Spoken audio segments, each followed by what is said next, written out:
Hi, I'm Sue Toomey, Executive Director of Hands On Hong Kong. I'm delighted to be here with you today at the invitation of our friends at ACS to talk about one of our most critical resources as a nonprofit organization, volunteers. Now, more recently, I think we have all been impacted greatly by the COVID-19 health crisis.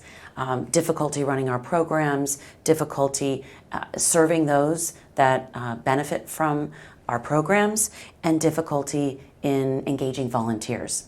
So it's all about pivoting, the word of the year, and finding new ways to still stay mission critical and engage volunteers. What I'd like to talk about today is a little bit about how you can identify and attract volunteers. Now, when you think about volunteering, most people, they often will go to times of a natural disaster or a crisis and figuring out how can people get out and volunteer. So as an example, in Hong Kong, 2 years ago when we had Typhoon Mangkhut, we found that it was a devastating impact to Hong Kong. And there were isolated elderly who were not able to basically get out of their homes and get some general necessities. So volunteers got hands-on and brought them things like toilet paper, rice. Sounds quite familiar to these COVID days, doesn't it? Another example is the extensive damage that happened to Hong Kong's beaches and coastlines or walking trails. And volunteers got out really quickly to clean those up so that the rest of the residents could enjoy these outdoor spaces. Another quite different challenge that we faced during the Typhoon Mangkhut was the drainage systems collapsing at places like animal shelters. You can imagine how difficult that could be if we don't have a proper drainage system with a whole load of animals there. So volunteers came out and rebuilt a drainage system. So there are lots of ways that volunteers can get involved and help in times of crisis. But the truth is, volunteers are needed all year round. So at Hands On, our mission is empowering everyone in Hong Kong to volunteer. It can be in small ways, in big ways. It can be getting out once a year, once a month, or once a week. So everyone has the ability within them. All they need to do is turn their good intentions into action, and there's an opportunity for them to volunteer.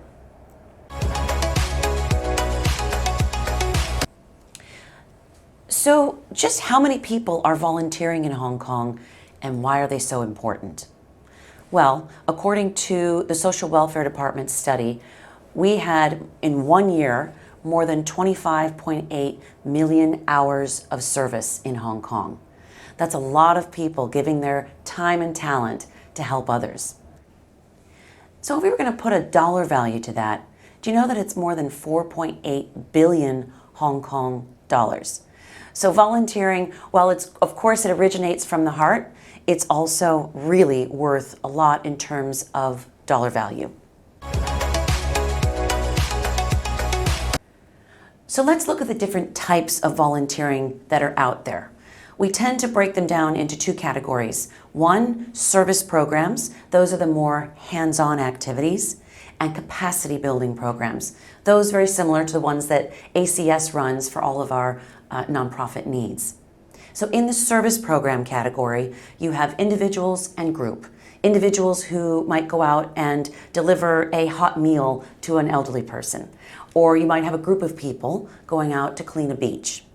In the capacity building front, there are individuals who give their professional expertise and skills to help a nonprofit, or you might have what we like to refer to as pro bono, team building, skills-based activities. Now let's take a moment to talk about the volunteer engagement cycle. It is a real process if you're going to professionally manage your volunteers, one of your greatest resources. We start with a needs analysis, then we look at recruitment, and then we go to screening. Let's start with those. Now, the needs assessment is important for you to really understand what role will volunteers play in your organization.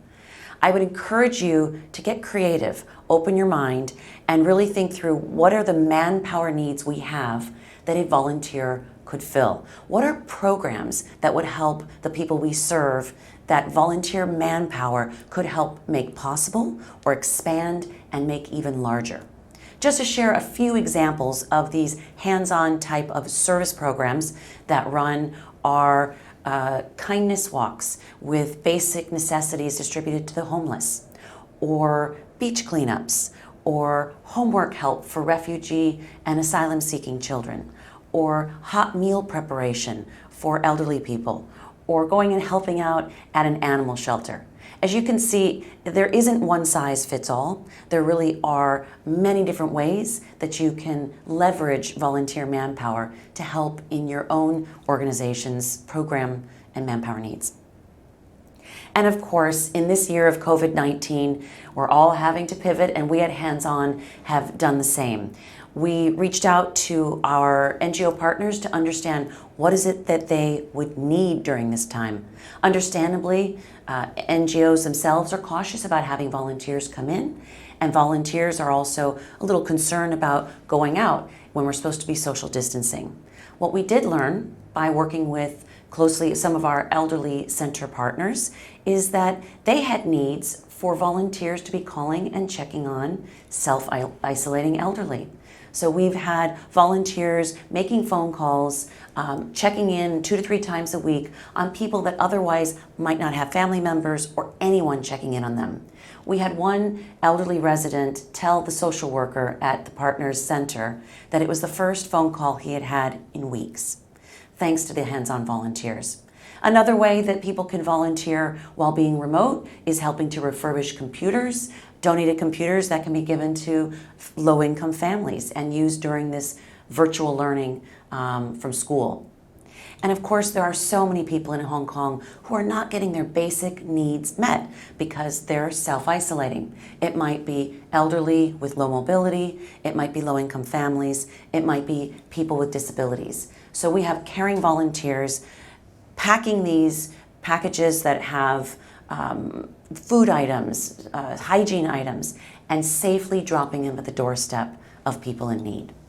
So there are definitely new and different ways that people can volunteer, whether in person safely or virtually.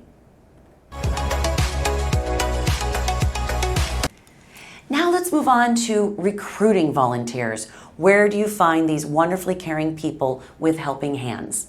Well, we would recommend that there are a number of different ways. Social media, of course, is very straightforward, but I would recommend that going beyond just general social media posts, find those groups, those special interest groups. It might be geographic. There might be a group of families in a particular geographic area, and if your program is really locally focused, go there. If you're looking to do something for animals or for the environment, there are plenty of groups out there that have a special interest that you could tap them. And if they themselves are not going to be able to volunteer, they can certainly help you to spread the word. So community groups are key. Please don't ever forget the power of young people. Universities and high schools are a wonderful resource for recruiting volunteers. It also turns out that they often have sometimes more flexible schedules, so they can come and help out. University students can come and help out on a weekday, whereas working professionals may not be able to. That requires being a little bit more flexible with the ages that you allow your volunteers to be. We see often nonprofits only require 18 and up or only allow 18 and up. We would encourage you to try and lower that age group if you can, so that you don't miss out on this wonderful resource. Another resource is companies. There are incredibly generous companies who give days off to their employees for volunteering. They have thousands of people in their volunteer force who are ready to give their time and talent. So don't forget to tap into some of these larger companies and just let them know of the needs you have, and they will very happily spread the word to their staff. Finally, I would be remiss if I didn't mention some of the volunteer-focused organizations out there. AVS, Easy Volunteer, Hands On Hong Kong, Meetup, and Social Career, who offer wonderful platforms to help you recruit the volunteers that you need.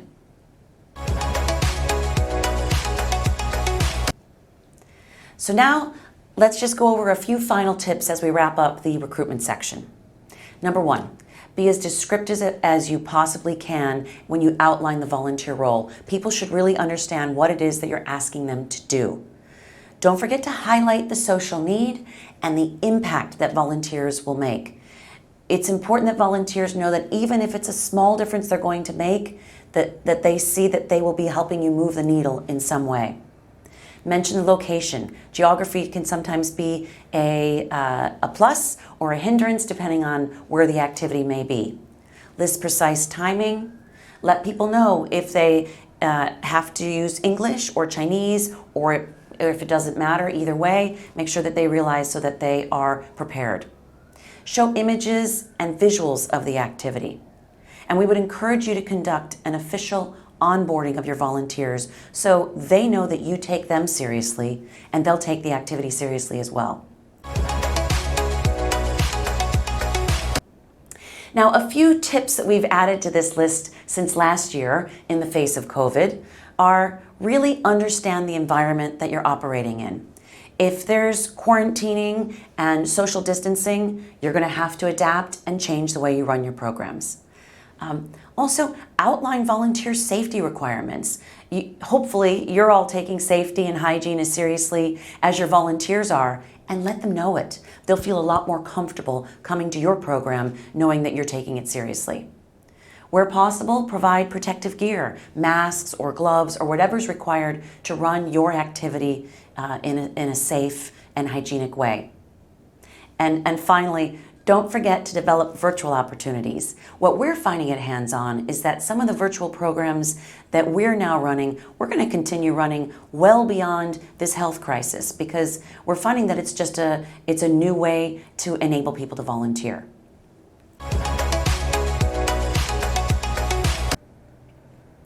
Okay, so focusing on skills-based volunteering, and we think about that employee life cycle, let's start with the needs assessment. It's important that you really think through what are the needs that you have as an organization, either for your programs or for capacity building that professional expertise could help you with. And that can go beyond the traditional HR and finance that I mentioned and go into areas like graphic design, website building, translation, or you may be able to bring in a professional teacher, yoga instructor to help with your programs. Now, some insight I'd like to share with you from the volunteer perspective. What are they looking for in a skills-based volunteering role? We conducted a survey with our hands-on volunteers, and at least 60 of them said they were prepared to use their professional skills to help capacity build an NGO. So that's good. But what is it and how would they like to see that structured? Most of them are looking to give around 10 hours or less per month to support this. Remember, they may also have another full-time job or full-time work at home. So we have to be a little careful about how much time we ask of our skills-based volunteers. Most of them also prefer project-based work, say that it has a clear beginning, middle, and end date. But others also said that they'd be willing to work for up to a one-year assignment with a skills-based project.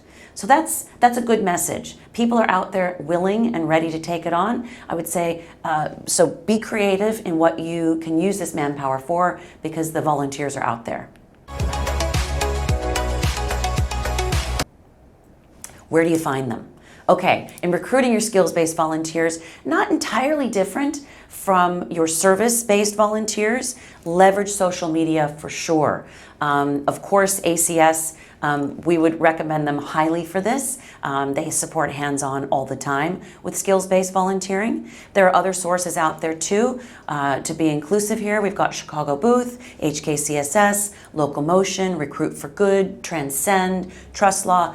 Have a look at the resources that are out there, and these are all organizations that are providing skills-based volunteering free of charge for NGOs. And then, of course, there's LinkedIn. I have to tell you personally, every single time Hands-On has had a need for some kind of skills-based support, we put it on LinkedIn, we get the word, they help, other volunteers help spread the word, and we've had success recruiting.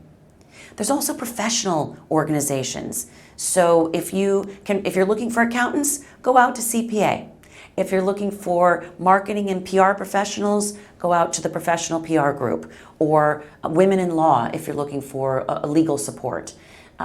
Get creative and find the professional organizations that gather a group of the skill set that you truly need. You can also look at professional interest groups online. People, maybe it's women in marketing or legal professional services. Make an appeal to those professional groups or even individual companies who might be willing to give you their HR or finance person for an extended period of time.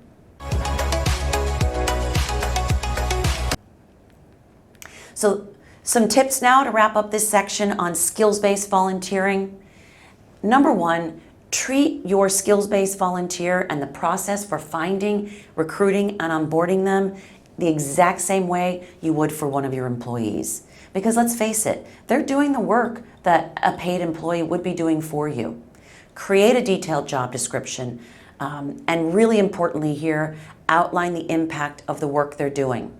If someone is doing something that is maybe unseen, like behind the scenes accounting work, let them know how important their work is having on your ability to maybe help and serve more people. Be very clear when you're posting the position to include a certain number of hours per month. Again, we'd recommend trying not to go over 10 hours. Set a clear time frame. Sometimes it can scare people if they don't see an end in sight to the skills-based volunteer role. Conduct interviews. Provide a confidentiality agreement. If someone's a skills-based volunteer, they're probably going to be learning some confidential information about your organization. And finally, especially in the face of COVID, don't forget to leverage your digital channels for interviews, for meetings. Just because you can't meet face-to-face doesn't mean you can't treat a skills-based volunteer in the same way you would an employee. And enable people to work from home. Give them, the more flexibility you give them, the more time they're going to be able to give you. So that wraps up this part of the conversation. Back to the volunteer engagement cycle, which we'll continue in the next one.